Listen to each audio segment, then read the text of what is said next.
अस्सलाम वालेकुम। गर्क प्रोग्राम जो मेज़बान खानू बादशाह तव्हां सां ॻाल्हाए रहा है।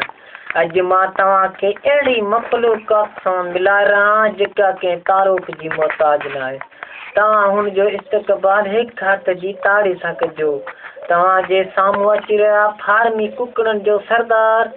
झट मां ॻलियो पेट मां वञा हलियो। अरे मामा कहिड़ा हाल अथई? अदा कहिड़ी आहे ख़ुशी? मुंहिंजा भाउ 2 मिंटनि खां पोइ वेंदासीं कुथी। मलकल मौत आहे असां ते वथी या अटका सां निदान खे कंहिं ॾसी।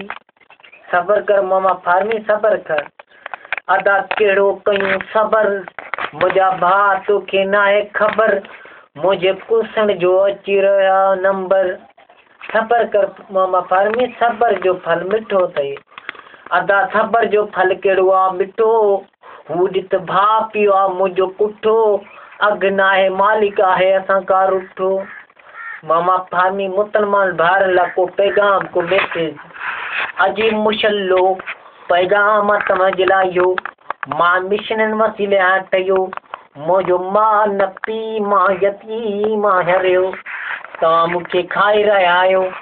पंहिंजे दीन जी तौहीन करे रहिया आहियो। तव्हां खायो भली माउ पीउ वारा खायो। बिना माउ पीउ वारनि खे तंग न कयो।